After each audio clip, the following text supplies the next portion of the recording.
Bonsoir Chadi, merci beaucoup d'être venu nous rejoindre. Merci beaucoup d'avoir programmé le film de Daraya dans ce festival. Vraiment, je suis content d'être parmi vous. En fait, quand je suis arrivé en France, je parlais zéro le français. Et aujourd'hui, je pense que je parlais 0.1. Si je vous parle quelque chose pas clair, vous pouvez me dire. En fait, je n'aurais jamais imaginé, pendant la guerre, pendant le siège, que je pourrais sortir et venir en France et découvrir sa culture et parler sa langue. Vraiment, ça comme un rêve pour moi.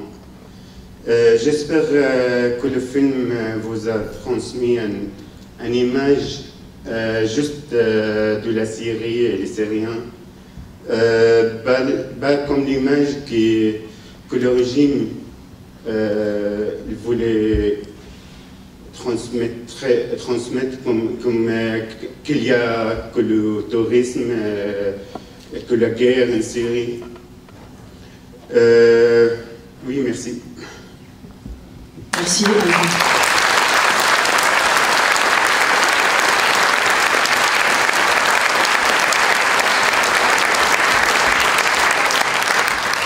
Chadi, depuis combien de temps êtes-vous en France? En fait, je suis arrivé en fin de 2019. Je pense que je suis en France depuis 2 ans, à peu près, oui. Et depuis 2 ans, vous avez appris à parler français? Oui, si. Mais c'est pas facile. En fait, le français, c'est pas facile, mais j'avais la chance d'habiter chez une famille française, comme ça, on m'a aidé beaucoup à apprendre le français. Et après, ils sont devenus comme ma famille en France.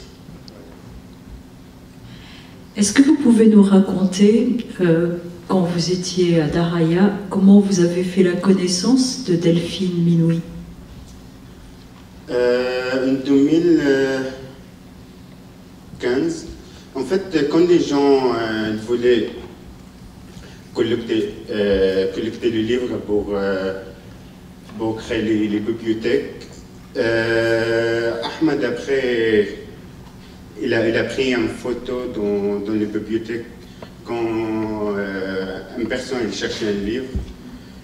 Après, il a publié les photos sur Internet. Delphine, il a vu les photos. Donc, il voulait connecter avec nous pour savoir est-ce que l'histoire est vraie. Parce que pendant les guerres, tout le monde à l'extérieur, surtout les journalistes, ils savaient qu'en Syrie, à Daraya surtout, il n'y a que les sièges, il y a les bombardements toutes les journées. C'est incroyable d'avoir une bibliothèque dans le siège. Donc, il a connecté avec Ahmed pour écrire un article sur l'histoire.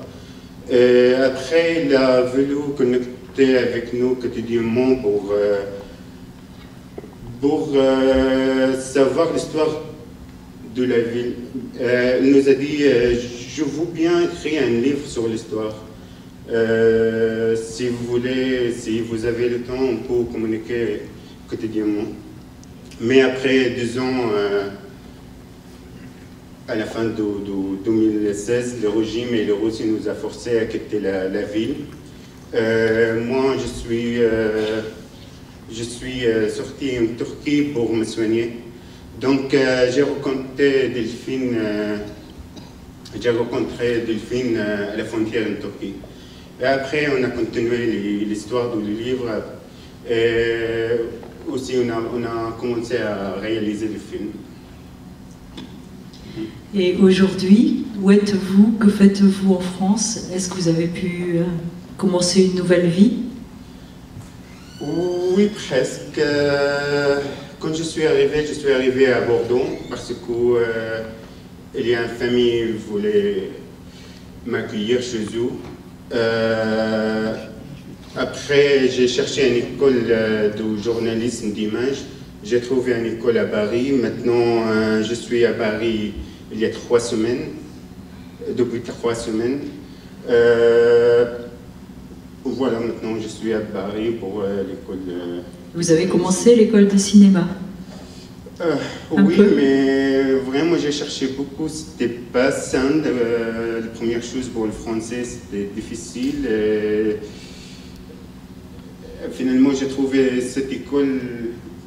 J'aimerais bien continuer avec cette école parce que c'est comme le travail que je voulais faire à Daraya. Parce qu'il faut expliquer que les images qui sont tournées en Syrie, la plupart, c'est vous qui les avez faites. Oui.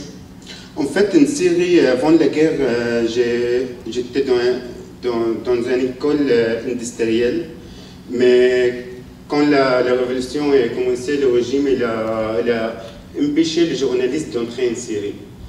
Donc,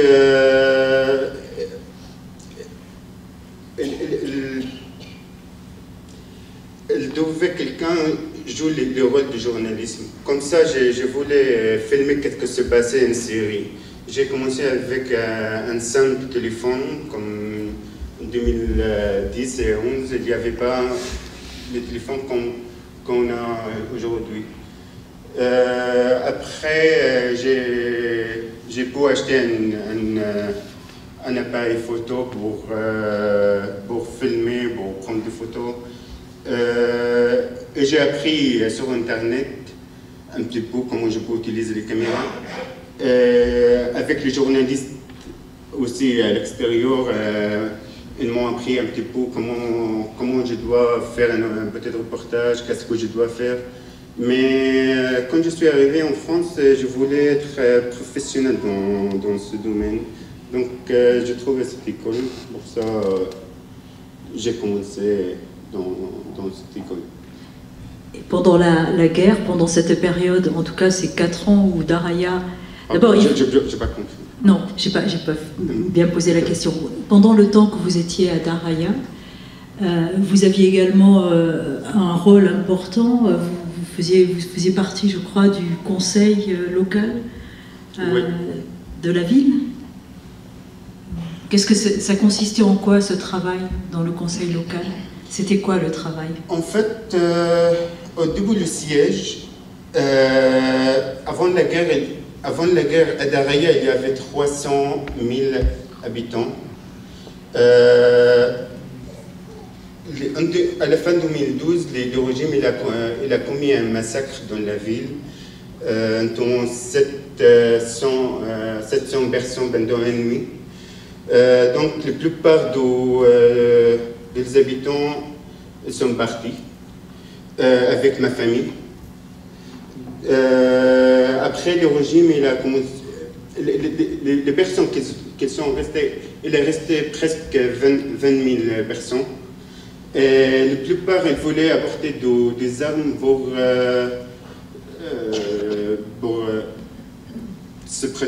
leur protéger le régime et les milices de Bachar el-Assad. Et après, comme ça, les guerres ont éclaté. Le régime il a commencé à assiéger la ville.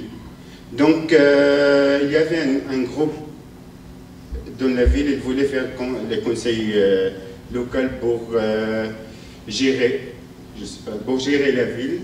Ouais. Donc, dans la locale, il y avait un bureau pour les médias, comme le bureau avec les amis, on a travaillé. Donc, oui, le rôle du conseil local aider les personnes qui sont restées.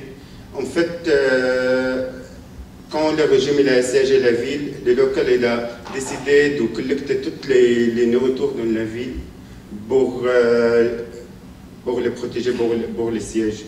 Et aussi, il a fait plusieurs choses aussi. En tout cas, vous aviez beaucoup de responsabilités et je crois que vous étiez en lien régulier avec Delphine par Internet, si je crois ce qu'elle dit dans son livre en tout cas. Vous étiez un de ses correspondants réguliers, hein, oui, avec elle, mais avec d'autres médias aussi, avec d'autres journalistes. Vous aviez un contact dans d'autres pays peut-être, non? C'était juste Delphine, votre contact ou... Non, il y avait beaucoup de journalistes qui connectaient avec nous. Parce que Daraya, elle était un peu célébrée pendant la guerre en Syrie. Il n'y avait pas de djihadistes là-bas, il n'y avait pas de Daesh. C'était l'histoire de les bibliothèques un peu incroyable pour les journalistes. Aussi Daraya, elle était bien loin du centre-ville de Damas.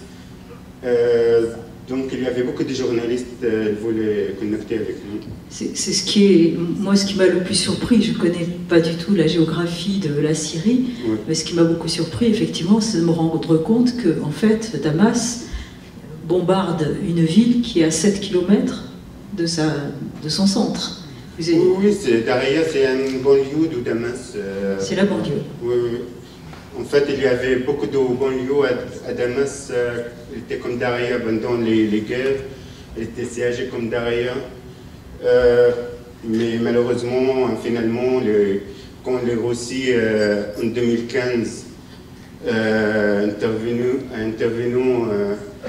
ils ont forcé la plupart de Syriens qui étaient la ville pour aider Bachar el-Assad pour mettre fin à la révolution. J'imagine que, d'abord, merci d'être resté pendant le film, je crois que vous étiez là. Ça doit être très difficile pour vous aussi de revoir ces images, je pense. Comment? Ces images que vous avez vues, vous êtes resté dans la salle pendant le film. Et je voulais vous féliciter parce que je pense que c'est difficile de voir ces images à chaque fois. Oui, c'était pas simple, c'était très dangereux. Pendant la guerre, quand je filmais, parfois, plusieurs fois, j'étais sur le point de mourir quand je filmais. Parfois, je me disais, pourquoi je filme? Personne il ne faut pas nous aider. Les communautés internationales, il y a beaucoup de photos sur la Syrie, beaucoup de vidéos, mais ils ne voulaient pas intervenir. Mais après, je me suis dit, non, peut-être ces images, il y aura un jour c'est comme l'archive, comme quelque chose, comme vous, par exemple, vous pouvez regarder qu'est-ce qui se passe à Daraya grâce à ces images. Mais non, peut-être le régime toujours pour dire non, il y avait que le tourisme à Daraya, il n'y avait pas une révolution. Pour ça, je voulais continuer à filmer. Que sont devenus vos amis aujourd'hui? Parce qu'il y a un petit temps qui s'est écoulé depuis la fin du film, donc je pense que ça a pu changer leur situation. Est-ce qu'ils sont toujours... Alors, il y avait Ahmad. En fait, Ahmad, il y a quelques mois, il est arrivé en France, mais maintenant il est en Espagne. Jihad, avec sa femme, qui se sont mariés dans le film, sont partis au Canada. Les autres, Stas Mohamed, qui nous a appris un peu l'anglais, il est maintenant en Grande-Bretagne.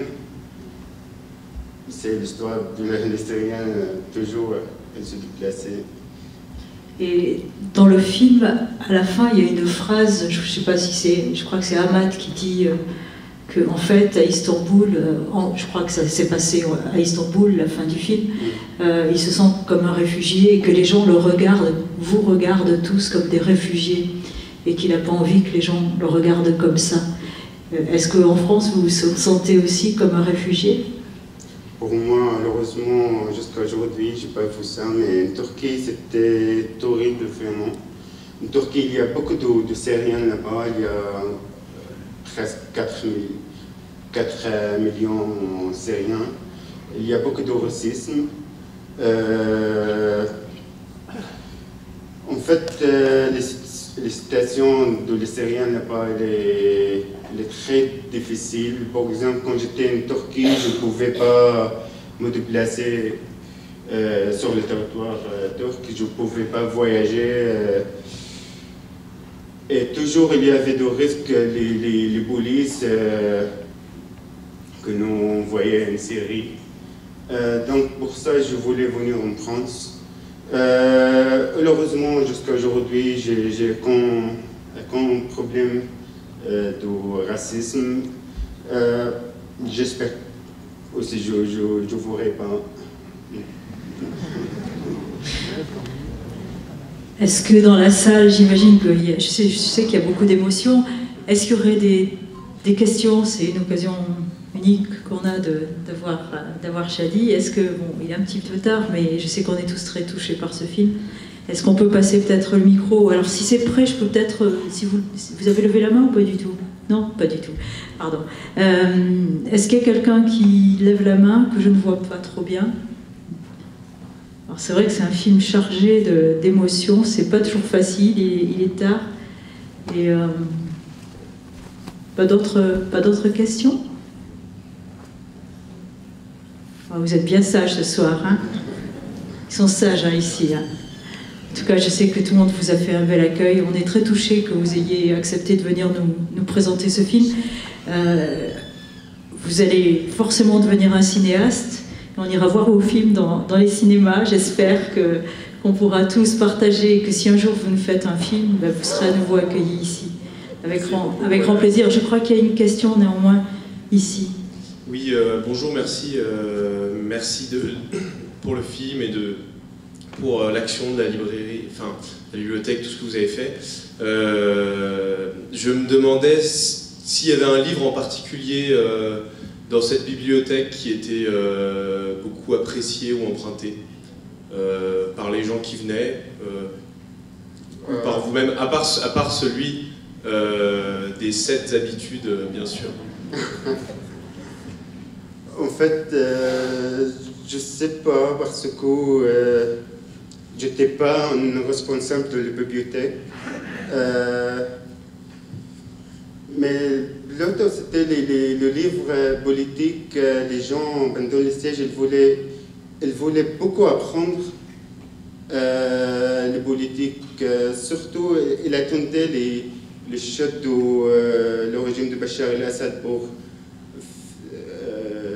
reconstruire la Syrie, pour retrouver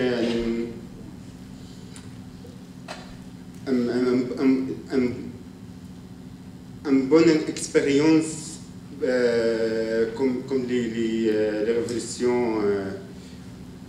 Ils ont lu beaucoup sur les révolutions françaises, aussi d'autres pays, pour savoir qu'est-ce qui s'est passé, pour savoir qu'est-ce qu'on peut faire après la guerre en Syrie.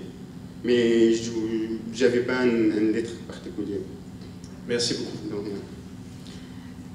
Une dernière peut-être question, enfin j'espère qu'il y aura peut-être une ou deux questions encore dans la salle. Il y a un monsieur là, allez-y, au milieu. Si vous y arrivez.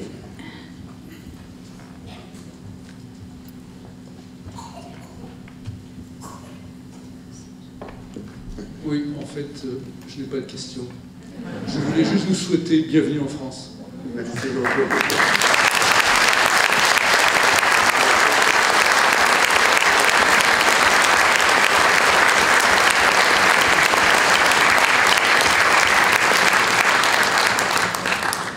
Je voudrais juste vous poser une dernière question par rapport à la situation dont on est témoin en ce moment en Ukraine.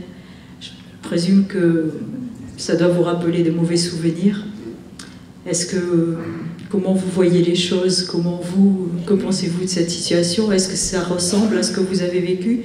Est-ce que vous pensez que c'est différent vraiment? En fait, il y a quelques jours, j'étais avec des amis français. On a regardé les enfants sur l'écran. Je leur ai dit, ça m'a fait penser quand le siège a commencé une série quand les Russes sont intervenus. C'est pareil, les mêmes histoires, surtout maintenant les Russes ils veulent assiéger la capitale de l'Ukraine. C'est la même histoire, une série. En fait, je leur ai dit, quand la guerre et le siège ont commencé, je me disais peut-être c'est juste quelques jours, peut-être maximum quelques semaines ou quelques mois après. La guerre finira. Mais malheureusement, nous sommes au début 2 ans. Toujours Bachar el-Assad là-bas et Poutine il a osé aller à l'Ukraine. On ne sait pas qu'est-ce qu'il veut faire en plus, mais vraiment c'est terrible pour moi. Ok. Est-ce qu'il y aurait eu quelque chose pour finir sur une note un peu plus gaie que ma dernière question? Allez, madame. Vos espoirs aujourd'hui, est-ce que... J'espère on voit plus Bachar el-Assad et Poutine.